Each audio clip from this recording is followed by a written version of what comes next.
Hello friends, welcome to our YouTube channel. 30 जनवरी 2021 के MCQs ready है, तो चलिए स्टार्ट करते हैं। First question, which of the following statement best describes net neutrality? First, it is a principle which focuses on gender neutrality.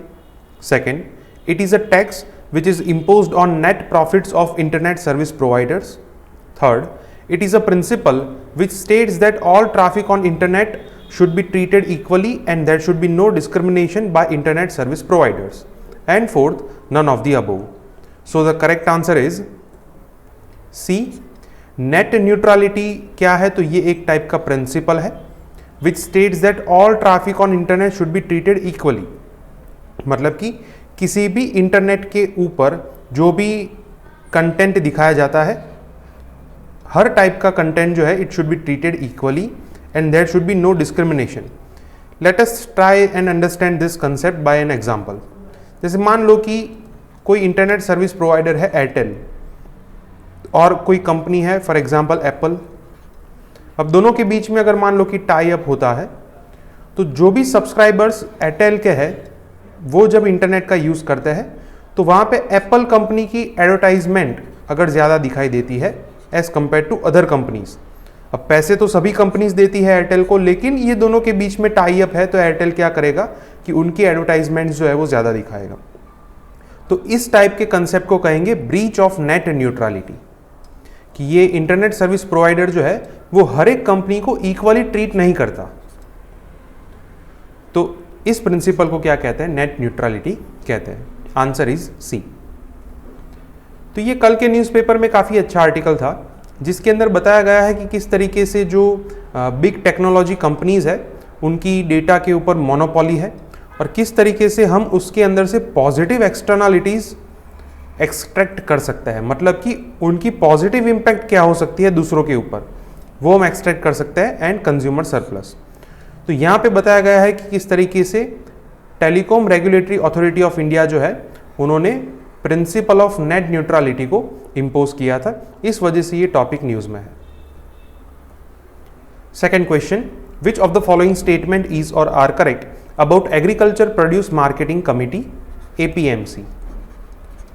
First, it is a marketing board established by local bodies in order to eliminate the exploitation incidences of farmers by the intermediaries. Second, it has yards or mandis in the market area that regulates the notified agricultural produce and livestock. तो चलिए देखते हैं correct answer क्या होगा.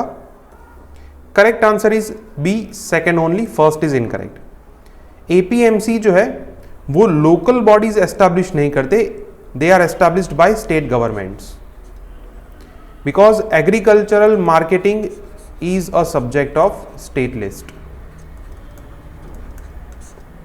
तो state government जो है वो APMCs को एस्टैब्लिश करते हैं. उसका जो ऑब्जेक्टिव दिया गया है वो करेक्ट है कि मार्केट के अंदर जो इंटरमीडियरीज होते हैं वो कई बार क्या करते हैं कि उनका एक कोएलिशन बना के एक्सट्रीमली लो प्राइसेस पे ऑक्शन करवाते हैं एग्रीकल्चर प्रोड्यूस की, और उसकी वजह से अल्टीमेटली नुकसान किसे होता है? फार्मर्स को होता है. तो इसको एलिमिनेट करने के लिए APMCs को एस्टैब्लिश किया जाता है स्टेट गवर्नमेंट के द्वारा. तो उसके अंदर क्या होता है कि यार्ड या फिर मंडीज एस्टैब्लिश की जाती है. तो स्टेट गवर्नमेंट के द्वारा जो जो प्रोड्यूसेस एंड लाइव स्टॉक को नोटिफाई किया जाता है उनका वहां पे ऑक्शन होता है.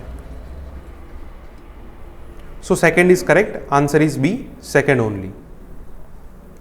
तो अभी किसी ने सुप्रीम कोर्ट के अंदर ये पिटीशन फाइल की थी कि गवर्नमेंट जो है वो MSP को विड्रॉ कर रही है और APMC के बिना फार्मर्स को काफ़ी नुकसान होगा. इसलिए सुप्रीम कोर्ट के जो चीफ जस्टिस है उन्होंने कहा है कि there is no provision in this 3 acts कि जहाँ पे ऐसा लिखा हो कि MSP जो है उसको विड्रॉ किया जाएगा. तो इस वजह से फिर से APMC का टॉपिक जो है वो न्यूज़ में है. Third question, the life mission or project life is related to which of the following state? First, Rajasthan, option B Kerala, option C Maharashtra and option D Karnataka. And the correct answer is B Kerala. Kerala government ने ये life mission या फिर project life जो है वो announce किया था. In this project L stands for livelihood, I stands for inclusion and FE stands for financial empowerment. तो इसके अंदर केरला के अंदर हाउसिंग कंस्ट्रक्शन के लिए ये मिशन बनाया गया है। जो पुअर फैमिलीज है उनको यहाँ पे अफोर्डेबल हाउसिंग प्रोवाइड किया जाएगा। So it is related to state of Kerala. तो वहाँ के जो चीफ मिनिस्टर है उन्होंने ये कहा है कि around 2.5 lakh houses built by life mission and housing project जिसका टारगेट 2 लाख हाउसेस का था, तो उन्होंने टारगेट अचीव किया है। इस वजह से ये मिशन जो है वो न्यूज़ में है। ये आपको कल के न्यूज़पेपर में मिलेगा। Fourth question, which of the following statement is or are correct about frost? First, it forms on cold surfaces when condensation takes place below freezing point. Second, clear sky, calm air, high relative humidity and cold and long nights are the ideal conditions for forming frost. तो चलिए देखते हैं correct answer क्या होगा। Correct answer is C, both 1 and 2, ये दोनों statement correct है। Frost जो है it is a form of condensation, just as dew, haze, fog, etc. तो फ्रॉस्ट जो है वो कब फॉर्म होता है? तो कोई कोल्ड सरफेस हो लेकिन वहां पे कंडेंसेशन जो है वो बिलो फ्रीजिंग पॉइंट, मतलब कि 0 डिग्री सेल्सियस से नीचे अगर होता है तो तब जाके वहां पे फ्रॉस्ट जमा होता है। अगर if it is above freezing point, मतलब 0 डिग्री टेम्परेचर से ऊपर है, तो वहां पे भी कंडेंसेशन होता है लेकिन उसे फ्रॉस्ट नहीं कहते, उसे क्या कहते हैं? उसे ड्यू कहते हैं। जैसे विंटर के अंदर आपने देखा होगा कि काफी सारे फ्लावर्स एंड प्लांट्स के ऊपर ड्यू ड्रॉप्स देखने को मिलते हैं।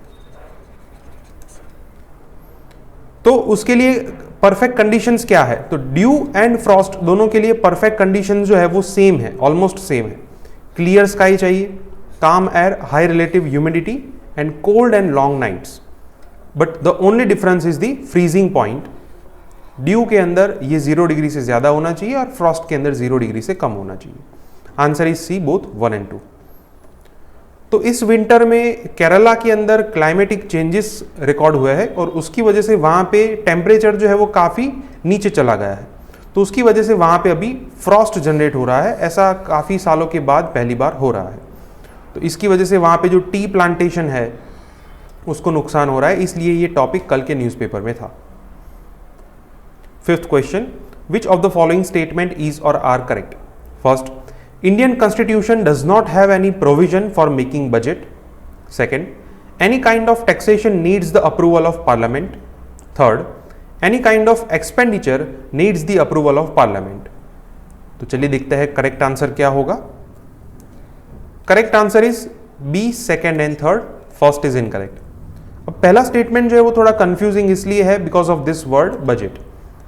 अब कॉन्स्टिट्यूशन के अंदर बजट वर्ड मेंशन नहीं किया गया, लेकिन वहां पे प्रोविजन है for making budget. As per article 112 of the constitution वहां पे लिखा है कि एनुअल फाइनेंशियल स्टेटमेंट बनाना है और ये रिस्पॉन्सिबिलिटी किसकी होगी? To put this annual financial statement before the parliament, president is responsible. President जो है उनको एवरी ईयर पार्लियामेंट में ये एनुअल फाइनेंशियल स्टेटमेंट जो है वो रखना होगा। तो कॉन्स्टिट्यूशन में बजट वर्ड नहीं है लेकिन बजट बनाने के लिए प्रोविजन है as per article 112। So first is incorrect. Second जो है वो करेक्ट है, as per article 265 of the constitution. वहां पे क्या लिखा है कि no tax shall be levied or collected except by the authority of law. मतलब कि आपको कोई भी टैक्स इंपोज करना है तो उसके लिए आपको कानून बनाना पड़ेगा और कानून बनाने के लिए पार्लियामेंट का अप्रूवल चाहिए। So second statement is incorrect. Third जो है वो भी इनकरेक्ट, करेक्ट है। Second is also correct. Third is correct as per article 266 of the constitution, जहां पे लिखा है कि any kind of expenditure needs to be incurred by the authorization of legislature, मतलब कि वहां पे भी पार्लियामेंट के अंदर अप्रूवल चाहिए। So the answer is B, second and third. So अभी बजट वेरी सून डिक्लेयर होने वाला है, इसलिए ये बजट के वजह से काफ़ी सारी पार्टीज़ जो है उसको क्रिटिसाइज करने का सोच रही है। और रिसेंटली कल आपने देखा होगा कि इकोनॉमिक सर्वे जो है वो भी रिलीज हुआ है, उसके बारे में हम लेटर ऑन क्वेश्चंस देखेंगे। 6th question, India is elected as a non permanent member of UNSC, that is united nation security council, for 2021-22 from which of the following category.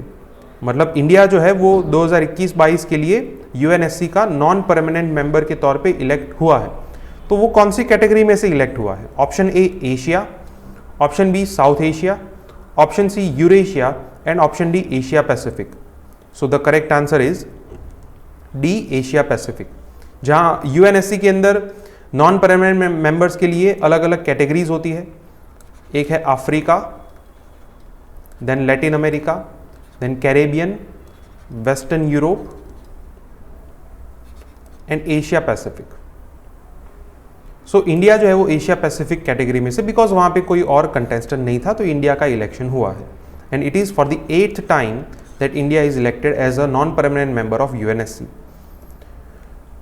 तो इसके चलते जब US के प्रेसिडेंट को पूछा गया कि आपका क्या कहना है कि UNSC के as a non permanent member पे इंडिया का इलेक्शन हुआ है, तो उन्होंने कहा है कि it is very important, India's UNSC seat, it is a matter of discussion.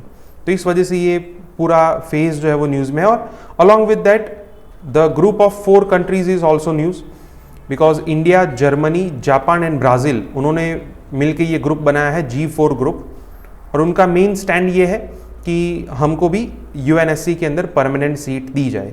तो इस वजह से ये पूरा इश्यू जो है वो फिर से न्यूज़ में है, UNSC reforms. 7th question, which of the following statement is or are correct about latest COVID-19 performance index? First, New Zealand and Vietnam were among the best performers. Second, India ranked 86th among all the countries. Third, India performed better than other South Asian nations. तो चलिए देखते हैं correct answer क्या होगा। Correct answer is A, 1 and 2, third is incorrect. ये जो recently COVID-19 performance index release हुआ है, ये कल के न्यूज़पेपर में आपको मिलेगा। It is released by Loewi institute, it is a Australian think tank, जिसके मुताबिक न्यूजीलैंड जो है वो फर्स्ट रैंक पे है जहाँ पे सबसे अच्छा परफॉर्मेंस हुआ है। सेकेंड रैंक पे है वियतनाम। तो यहाँ से आप देखेंगे कि फर्स्ट स्टेटमेंट जो है वो करेक्ट होगा। Second is also correct. India का रैंक जो है वो 86 आया है आउट ऑफ टोटल 98 कंट्रीज। अब इंडिया के परफॉर्मेंस को कंपेयर करें तो सबसे वर्स्ट परफॉर्मर है US एंड ब्राज़ील का। अगर साउथ एशियन नेशंस की बात करें तो श्रीलंका जो है उसका रैंक 10 है, मतलब इंडिया से बेटर है। मालदीव जो है उसका रैंक 25 है, मतलब इंडिया से बेटर है। पाकिस्तान का 69, Nepal at 70 and Bangladesh at 84, मतलब कि ये सारे साउथ एशियन नेशंस जो है वो इंडिया से आगे है। तो इसलिए ये थर्ड स्टेटमेंट जो है वो इनकरेक्ट होगा, बिकॉज यहाँ पे लिखा है कि साउथ एशियन कंट्रीज की कंपैरिजन में इंडिया ने अच्छा परफॉर्म किया है। सो the answer is A, 1 and 2। 8th question, which of the following statement is or are correct?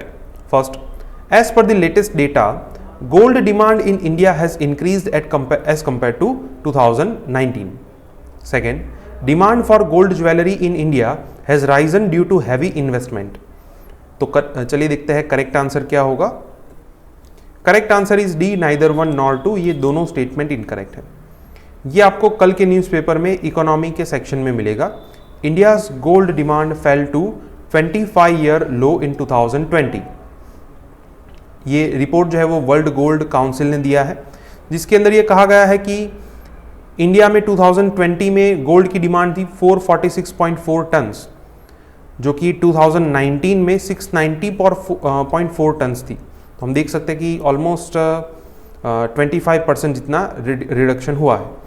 Investment की अगर बात करें तो investment is down by 11% in 2020, और ज्वेलरी की डिमांड जो है it is down by 42% as compare to 2019।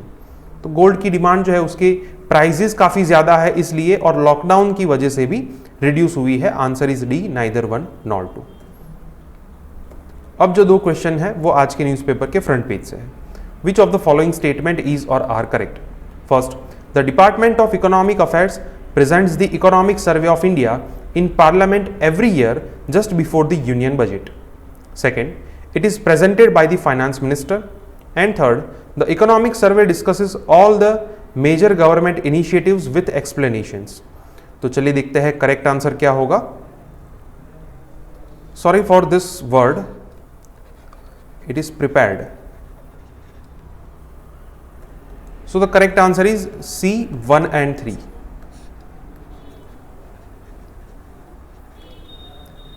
First statement जो है वो करेक्ट है कि इकोनॉमिक सर्वे ऑफ इंडिया जो है it is presented and prepared by department of economic affairs. तो वो पार्लियामेंट के अंदर रिलीज किया जाता है every year just before the union budget. तो फर्स्ट जो है वो करेक्ट होगा. सेकंड जो है वो इनकरेक्ट है because it is prepared and presented by the chief economic adviser of India. And third is also correct. Economic survey के अंदर क्या होता है कि पूरा ये जो फाइनेंशियल ईयर है उसके अंदर क्या क्या गवर्नमेंट की अचीवमेंट्स है, गवर्नमेंट के इनिशिएटिव क्या है और उसके एक्सप्लेनेशन के साथ इकोनॉमिक सर्वे दिया गया है. So answer is C, 1 and 3. So it is very important, आप सबको इकोनॉमिक सर्वे जो है वो थरली पढ़ना चाहिए. तो आज के न्यूज़पेपर के फ्रंट पेज पे ये है इकोनॉमिक सर्वे के बारे में. तो दूसरा क्वेश्चन हम देखेंगे उसके फाइंडिंग्स के बारे में. 10th question, which of the following statement is or are correct about economic survey 2020-21? First, Indian economy is in the middle of V-shaped recovery. Second, it is estimated a contraction in this year but tremendous growth in next year. तो चलिए देखते हैं correct answer क्या होगा. Correct answer is C, both 1 and 2. ये दोनों statement correct है. अब ये दोनों स्टेटमेंट के आंसर आपको इसी आर्टिकल में से मिलेंगे जहां पे प्रिडिक्ट किया गया है कि नेक्स्ट फिस्कल ईयर में 11% ग्रोथ होगा. तो ऐसा पहली बार होने जा रहा है कि कंट्री का ग्रोथ रेट जो है वो डबल डिजिट में आया, वो भी इतना ज़्यादा है 11%. It is just an estimate, लेकिन ये एस्टिमेशन जो है वो भी काफ़ी बड़ा है. अगर इस साल की बात करें तो दिस ईयर द जीडीपी में कॉन्ट्रैक्ट बाय 7.7%. लेकिन इंडियन इकोनॉमी जो है यहाँ पे आप देख सकते हैं कि it is in the age of V shaped recovery. ये जो रिकवरी है इसे कहते हैं वी शेप्ड रिकवरी. तो फर्स्ट स्टेटमेंट जो है वो करेक्ट होगा. Second is also correct. Answer is C, both 1 and 2. तो अभी अगले कुछ दिन तक इकोनॉमिक सर्वे के बारे में न्यूज़पेपर में आर्टिकल्स आते ही रहेंगे. तो उसकी अलग अलग फाइंडिंग्स से रिलेटेड क्वेश्चंस हम देखते जाएंगे हमारे नेक्स्ट वीडियोस के अंदर. ऑल्सो अगर आपको इकोनॉमिक सर्वे का एक्सप्लेनेशन चाहिए तो उसके बारे में भी हमारे द्वारा वीडियोस बनाए जाएंगे. So keep on tune with this. Okay friend, तो आज के 10 MCQs यहाँ पे कंप्लीट होते हैं. अगर आपको कोई डाउट है तो आप कमेंट सेक्शन में लिख सकते हैं. हमारे वीडियोस आपको पसंद आए तो वीडियोस को लाइक कीजिए और चैनल को सब्सक्राइब कीजिए. Thank you.